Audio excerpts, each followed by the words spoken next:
Bienvenue amis de la nature, des arbres, des fleurs et des biches qui courent dans les bois, c'est GameX. Et oui, GameX a changé désormais, on ne parlera plus de jeux vidéo et de nouvelles technologies, non ça c'est tellement 2014. En 2015, on parle de la forêt, des étangs et des lapins. Ok, c'est mort, on va faire normal en fait. Oui, c'est mieux pour tout le monde, y compris je crois pour les lapins. Cette semaine dans GameX, une belle rencontre, celle de la Team 17. Ce sont les créateurs du cultissime Worms qui reviennent avec The Escapists, un jeu dans lequel on doit s'évader de prison. Des tests, évidemment, il y en aura comme chaque semaine. Life is Strange, c'est le jeu dans lequel on incarne une nana capable de remonter dans le temps. C'est pratique pour éviter les relous en soirée, c'est-à-dire nous. Hein. Et puis on testera aussi Shadowmatic, c'est un jeu d'ombre chinoise sur iPhone et iPad, et c'est pas tout. Oh que non, plein de tests cette semaine. The Next Penelope, un jeu de course français atypique à mi-chemin entre F0 et Micro Machines, dans un univers qui fait penser à Ulysse 31. Et, attention, réalisé par un seul homme. C'est improbable, mais il l'a fait. Et on démarre ce GameX par une rétrospective des Sims. Ça fait déjà 15 ans qu'on essaye de prendre des Sims et de les reproduire entre eux. On pouvait pas passer à côté de ça. Alors on est allé à une exposition à Paris qui leur rend hommage, oui, et puis on s'est fait plaisir en se remettant tous les épisodes des Sims depuis leur création. C'est pour vous, c'est pour nous, c'est pour le monde.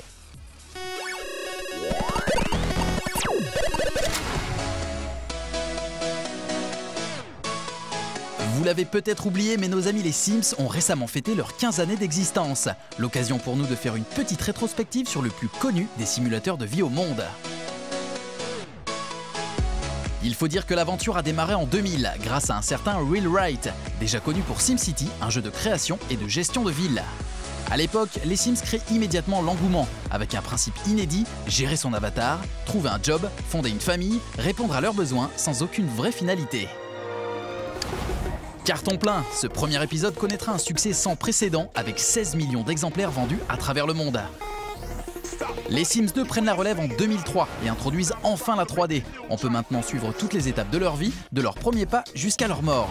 Les options de carrière et centres d'intérêt se multiplient et on note l'arrivée de challenges qui diversifient l'action, en proposant aux joueurs de gagner des points en respectant des règles prédéfinies.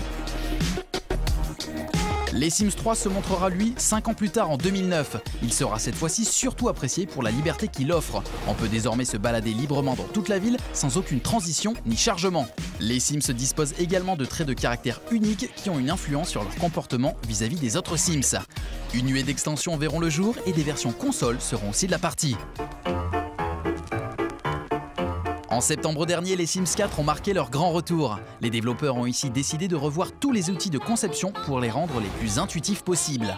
Le succès est toujours le même si quelques critiques lui ont été reprochées pour son manque de contenu et la disparition d'éléments qui existaient depuis le premier épisode, comme les piscines, les sous-sols ou encore les fameux jacuzzis. Pour leur 15e anniversaire, Electronic Arts a décidé de marquer le coup en proposant à plusieurs artistes d'illustrer leur interprétation du jeu à travers des œuvres très personnelles.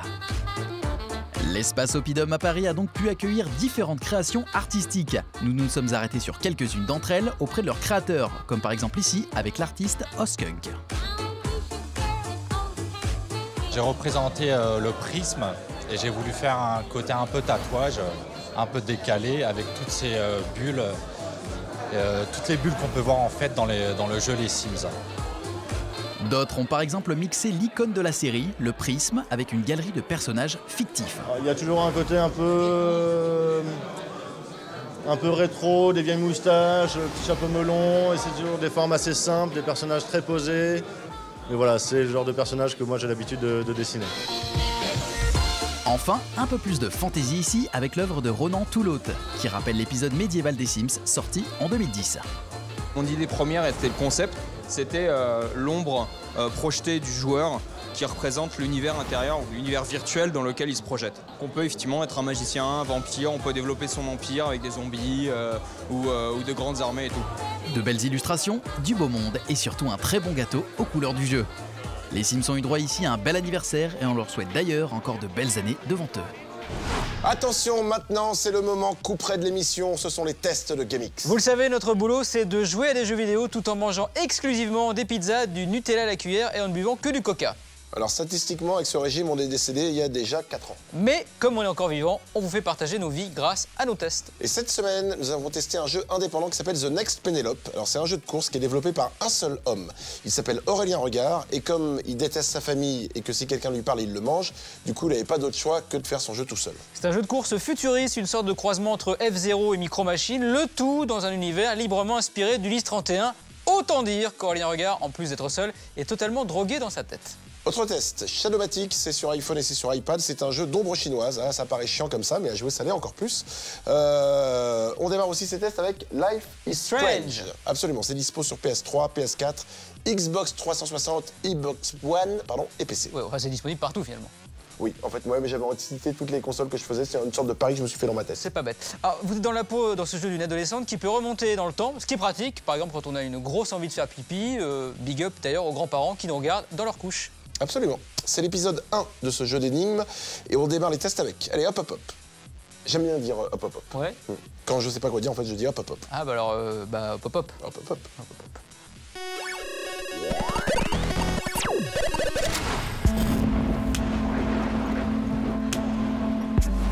Ce n'est pas tous les jours qu'un nouveau jeu épisodique et cinématographique montre le bout de son nez. C'est le cas ici avec Life is Strange, la nouvelle production de chez Dontnod, déjà derrière Remember Me. Premier épisode parmi les 5 prévus, cet épisode, baptisé Chrysalis, pose les bases narratives d'une histoire se passant au cœur d'Arcadia Bay, une ville fictive dans l'Oregon, au nord-ouest des États-Unis. Vous incarnez ici Max Caulfield, une lycéenne discrète et introvertie de 18 ans, passionnée de photographie. De retour dans son patelin natal, après une longue absence, elle va se retrouver dotée bien malgré elle du pouvoir de remonter le temps. Celui-ci reprend d'ailleurs un peu la formule du Memory Remix de Remember Me. Vous pourrez remonter le temps et modifier certains éléments qui auront une incidence particulière à un moment donné. Une façon judicieuse d'anticiper certaines actions à l'avance et forcément de faire progresser le scénario à votre avantage. Is everything cool? Oh yes, Max. Manette en main, le gameplay se montre relativement basique, en se limitant généralement aux déplacements et aux choix de discussion. L'exploitation du pouvoir de Max se révèle aussi plutôt timide. Enfin, on sent que l'incidence de nombreux événements prendront effet bien plus tard dans l'aventure.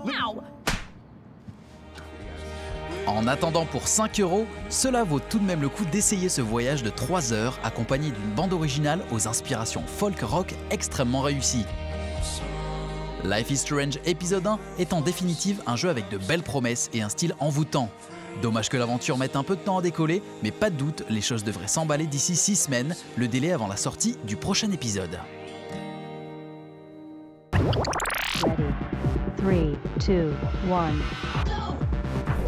The Next Penelope sort enfin de son garage et met le pied au plancher pour nous proposer une expérience rétro qui fait du bien à notre fibre nostalgique.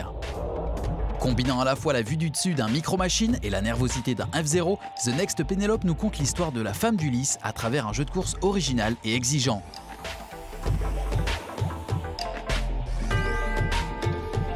Ici, on ne contrôle pas l'accélération mais uniquement la direction du vaisseau. Son inertie exigera d'ailleurs de vous un petit temps d'adaptation. L'héroïne évoluera ici à travers plusieurs galaxies découpées en 3 parties bien distinctes. Tous sont disponibles dès le départ mais ont une difficulté variable. Ils vous permettront aussi d'apprendre un nouveau pouvoir unique pour votre vaisseau. Ces derniers vous permettant par la suite de venir plus facilement à bout des boss disséminés dans la galaxie. The Next Penelope est au final une excellente surprise. Proposé pour l'instant en accès anticipé, il devrait à sa sortie proposer beaucoup plus de contenu, notamment en matière de multijoueur. Son système d'expérience, ses options de customisation et sa gestion des trajectoires ne devraient qu'amplifier le plaisir du voyage. Mettez les gaz, nous, on est déjà fans. Congratulations.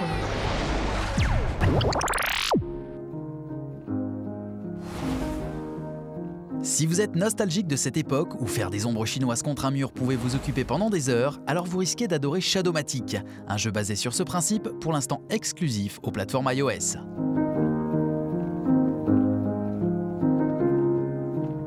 On se retrouve donc ici avec toute une ribambelle d'objets à manipuler dans tous les sens. La difficulté étant que le motif à reconstituer grâce à l'ombre portée n'est jamais donné à l'avance. C'est aux joueurs d'expérimenter et deviner, et c'est justement cette phase de recherche, toujours accompagnée par des musiques relaxantes, qui donne toute sa saveur à Shadowmatic. L'ensemble des niveaux est réparti sous différents thèmes. La chambre à coucher, le milieu marin ou encore la nature, ce qui donne généralement un petit indice sur les objets à trouver. Pas mal de petits secrets sont aussi de la partie. Ce sont généralement des objectifs secondaires à découvrir en positionnant les pièces différemment, de quoi diversifier l'ensemble.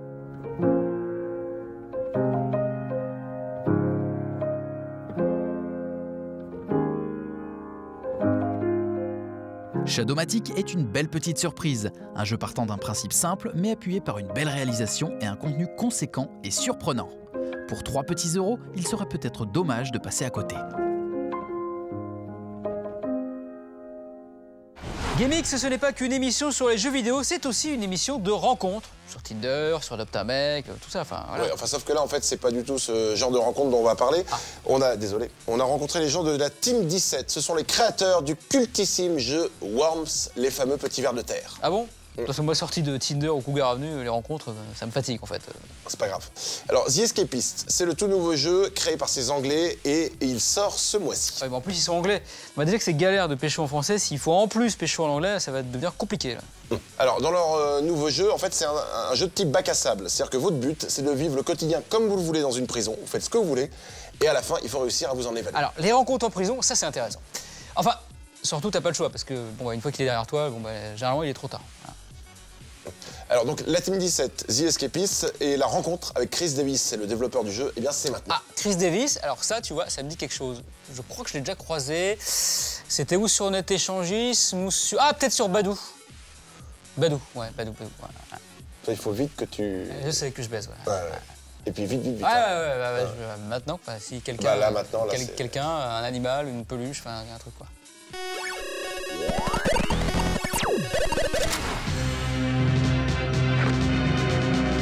Si on vous parle de la Team 17, vous vous souviendrez très probablement de leur série de jeux cultes apparue au milieu des années 90, les Worms.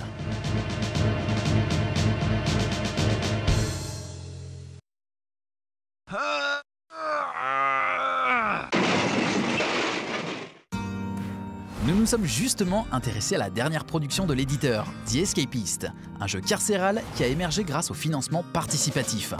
Il a été développé par un seul homme, Chris Davis, qui nous a expliqué en détail le principe de son jeu. The Escapist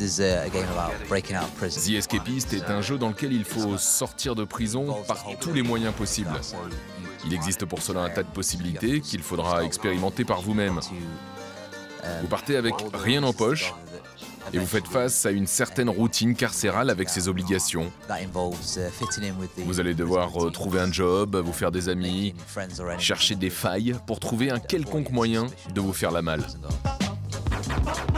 The Escapist est avant tout un jeu basé sur l'aléatoire, à travers ses 6 prisons à la difficulté croissante. Il faudra d'ailleurs analyser la façon dont les autres vous perçoivent pour mieux en tirer profit. L'humour est omniprésent et l'écriture des dialogues plutôt subtile. Vous échappez seul de la prison. Pour autant, il faudra vous faire des amis pour y arriver. Si un codétenu ne vous apprécie pas dans votre cellule, par exemple, il va avertir automatiquement les gardes à chaque fois que vous essayerez de creuser un tunnel. Vis-à-vis des autres codétenus, si vous achetez leur amitié, ils vous feront peut-être des prix sur les outils parfois indispensables à votre progression. Donc vous aurez toujours la possibilité de faire cavalier seul, mais la meilleure solution restera la coopération.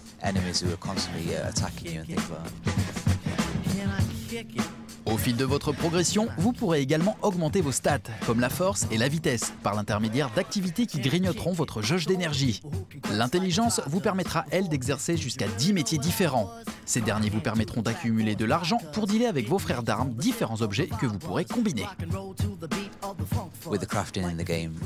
Le crafting est l'un des éléments les plus importants du jeu. Il y a plus de 200 objets dans le jeu et 50 d'entre eux sont modifiables. Au niveau des armes, vous pouvez par exemple partir d'un morceau de savon ou d'une pile, combiner ça avec une chaussette et l'utiliser comme une masse. Il y a vraiment énormément de choses à fabriquer.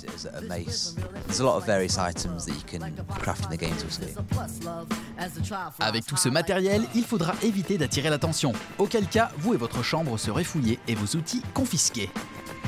Sous ses airs minimalistes, The Escapist se révèle étonnamment profond et plutôt drôle. Disponible depuis cette semaine sur PC et Xbox One, on ne saurait que trop vous conseiller de vous y essayer, à condition bien sûr de ne pas avoir peur de vous retrouver au mitard. Et voilà, il fallait que ça arrive. À chaque fois, ça recommence évidemment. GameX se termine. On sait, c'est nul, mais c'est comme ça. Alors oui, vous pouvez pleurer, vous savez, nous aussi, on est comme vous. Après chaque émission, on chiale comme des merdes. Oui, on s'effondre. Mais avant de nous effondrer tous ensemble, on va garder les yeux ouverts parce qu'on s'en va sur des images en avant-première de Devil May Cry Definitive Edition. Le jeu est Peggy 16 et les premières images, c'est pour vous. Peggy 16. J'aime bien la voix qui dit ça dans les jeux vidéo. Écoutez. Peggy 16. Ça, c'est cool. J'aime bien aussi la voix anglaise, Peggy 16. Peggy 16. Voilà, bon bah on s'en va sur ça en fait. Sur ça, ouais. Vous voulez que je vous le fasse en allemand? Si tu veux. Peggy 16. Ouais, c'est bien. Ah, c'est pas le droit de jouer. Ouais. Non, c'était bien. Allemand, quoi. Pas allemand.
Peggy 16, Peggy 16. Je crois que j'ai connu une Peggy 16 sur Adopt un mec. Oh, je pense pas, non. Non? Non, la police ne voudrait pas. Je croyais que c'était Peggy 18. Oups!